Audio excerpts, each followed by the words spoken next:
So hello guys, आज की video में हम ये सेकंड पार्ट है लोकोमोशन एंड मूवमेंट का। ये सेकंड पार्ट है और इसमें हम बात करने वाले हैं स्कल की। ठीक है, तो स्कल के बारे में बात करने वाले हैं जो कि एक्सियल स्केलेटल सिस्टम में आता है। ठीक है, एक्सियल स्केलेटल सिस्टम मतलब जैसे कि अपना उसके अंदर आता है skull, vertebral column, rib cage, sternum, ये आता है एक्सियल स्केलेटल सिस्टम के अंदर। ठीक है, तो एक्सोस्केलेटन का ये आता है। उसके बाद उसमें हम बात करने वाले हैं स्कल की। स्कल के अंदर भी दो आती हैं, एक आती है क्रेनियम, जो कि क्रेनियम ये क्रेनियम होता है, और एक होती है फेशियल बोन। ये दो तरह की बोन आती हैं। अब इन दोनों के बारे में हम पढ़ेंगे, फिर उसके बाद पढ़ेंगे हम वर्टिब्रल कॉलम के बारे में, उसके बाद पढ़ेंगे हम रिब केज के बारे में, और फिर स्टर्नम के बारे में। ओके, तो ये अपनी चीजें हो जाती हैं, उसके बाद हम ये एंड कर देंगे। तो सबसे पहले पढ़ते हैं क्रेनियम के बारे में। क्रेनियम के अंदर टोटल जो बोन्स होती हैं वो 18 होती हैं, और 18 में भी एक होती 18 बोन्स के अंदर दो बोन्स जो होती हैं वो अपनी पेयर्ड होती हैं, बाकी सारी सिंगल होती हैं। क्योंकि खोपड़ी अपनी एकांत जितनी रहती है, मतलब जितनी एकाग्र रहती है उतनी अच्छी होती है, इसीलिए क्रेनियम बोन जो होती है वो सिंगल्स होती हैं ज्यादा से ज्यादा। ठीक है, तो ये अपनी याद करने की ट्रिक हो गई। उसके बाद जो पहली बोन आती है वो होती है फ्रंटल, जो कि सिंगल होती है। उसके बाद आती है पैराइटल, जो कि पेयर्ड होती है, एक इधर एक इधर। उसके बाद आती है ऑसिपिटल, उसके बाद आती है टेम्पोरल, टेम्पोरल एक इधर ये पेयर हो गई। उसके बाद आती है पीछे की तरफ एक होती है ऑसिपिटल। ठीक है, ऑसिपिटल हो गई। उसके बाद आती है अपनी स्फिनॉइड और एथेमॉइड। ठीक है, तो ये अपनी बोन्स हो गई। ठीक है, स्फिनॉइड और एथेमॉइड ये आप नोट कर लीजिएगा। और इसमें जो पैराइटल है और टेम्पोरल है ये दोनों पेयर्ड हैं। ठीक है, ये हो गई। आप इनको काउंट करेंगे तो ये अपनी 8 निकलेंगी। ठीक है, उसके बाद आता है अपना फेशियल बोन। फेशियल बोन कुछ ज्यादा इंपॉर्टेंट हो जाती है क्योंकि ये काफी ज्यादा कॉम्प्लेक्स हो जाती है और यहाँ से क्वेश्चन बनने के चांसेस रहती हैं। ठीक है, तो सबसे पहले आती है अपनी नेजल। नेजल बोन होती है ये, जिसके ऊपर चश्मा रखा जाता है।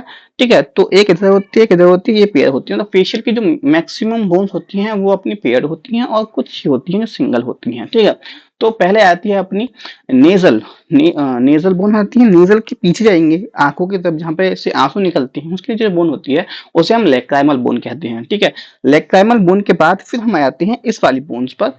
ये जो बोन्स होती हैं, ये वाली जो मैक्सिमम पार्ट ऑफ फेस बनाती हैं, इसे बोलते हैं मैक्सिला।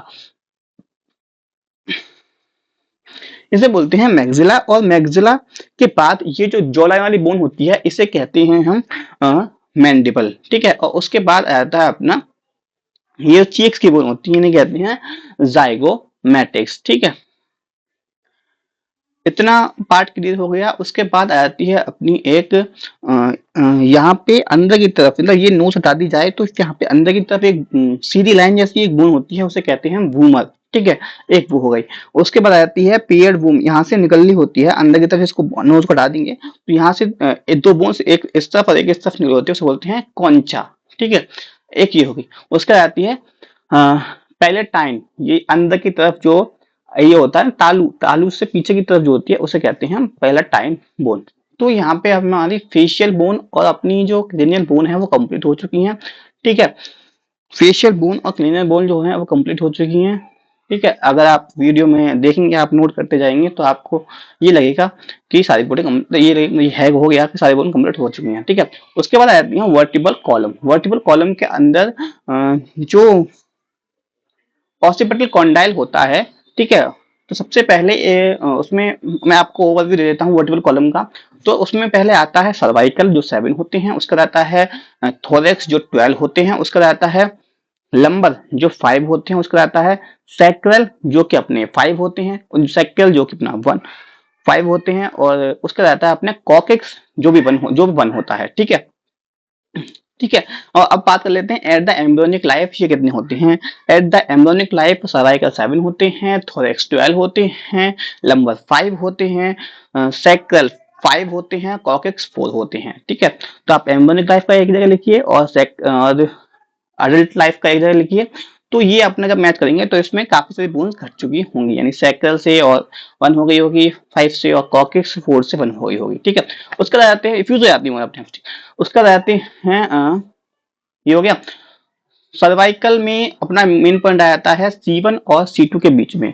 C1 बोन को हम सर्वाइकल वन जो होता है उसे हम एटलस कहते हैं, और उसके नीचे जो बोन आती है C2 उसे हम एक्सिस कहते हैं। ठीक है, एटलस और एक्सिस के बीच में एक जॉइंट होता है, इसे हम पाइवोट जॉइंट कहते हैं, जो एक तो एटलस और एक्सिस के बीच जो पाया जाता है, और एक पाया जाता है रेडियस और अल्ना के बीच में, जो कि यहाँ होता है। ठीक है, जिससे कि ये मूवमेंट हो पाती है। ये मूवमेंट पैर में नहीं हो पाती है, ठीक है, क्योंकि वहां पाइवोट जॉइंट नहीं होता है टिबिया फिबुला के बीच में, और लेकिन हैंड में होता है रेडियस और अल्ना के बीच में। ठीक है, यहाँ होता है पाइवोट जॉइंट, जिसमें जो रेडियस होती है वो ऐसे घूम रही होती है। ठीक है, ये कुछ ऐसा, ये ऐसा जो होता है ना, ऐसा बोन होता है, ऐसा जॉइंट होता है। ठीक है, क्योंकि ये ऐसे कर सकते हैं इसको, तो C1 और C2 के बीच में जॉइंट होता है उसे हम नो जॉइंट कहते हैं, जिससे कि हमारी जो स्कल है वो ऐसे ऐसे मुड़ता है, जिसे हम नो जॉइंट कहते हैं। और जो C1 और ऑक्सीपिटल कॉन्डाइल के बीच में जो जॉइंट होता है, जिससे कि हमारी जो स्कल है वो ऐसे ऐसे होती है, इसीलिए हम इसे यस जॉइंट कहते हैं। और C1 और C2 के बीच में जॉइंट होता है पाइवट जॉइंट, उसे हम नो जॉइंट कहते हैं। ठीक है, उसके बाद आता है वर्टिकल कॉलम, जो कि हमारा पूरा हो चुका है। और उसके बाद रिब केज आता है। रिब केज जो होता है उसमें, हाँ, रिब केज जो होता है उसमें 12 पेयर ऑफ रिब्स होती हैं, जिसके अंदर जो T1 से लेके और T7 तक होती है वो डायरेक्ट वर्टिबल कॉलम से स्टर्नम तक जॉइंट होती है, डायरेक्ट जॉइंट होती है, हम ट्रू रिब कहते हैं। ये 7 नंबर की होती है, स्टार्टिंग 7। उसके बाद जो 8, 9 और 10 होती हैं, ये वर्टिबल कॉलम से डायरेक्ट जॉइंट होती हैं, पर डायरेक्ट स्टर्नम से जॉइंट नहीं होती। ये एक हाइलिन से जॉइंट होती है, हाइलिन कार्टिलेज, मतलब ये सेवेंथ रिब, आगे सेवेंथ रिब में जॉइंट हो जाती है। ठीक है, जिसे हम फॉल्स रिब कहते हैं, मतलब ये ट्रू रिब नहीं होती हैं। उसके बाद नीचे की 11 और 12 ये फ्लोटिंग रिब के, फ्लोटिंग, इन्हें फ्लोटिंग रिब कहते हैं। ठीक है, तो एक तरफ से हम देखें तो ये 12 पूरी हो जाती हैं, और दूसरी तरफ 12, तो 12 पेयर्स हो जाते हैं। टोटल जो रिब्स हो जाती हैं वो 24 हो जाती हैं। ठीक है, तो ये हमारा एक्सेस भी कंप्लीट हो चुका है। इसके बाद वाली वीडियो में हम देखेंगे कि टाइप ऑफ जॉइंट कितने तरह के होते हैं और ये कहाँ कहाँ होते हैं। ठीक है, तो ठीक है, बंद करते हैं इस वीडियो को, मिलते हैं अगली वीडियो में।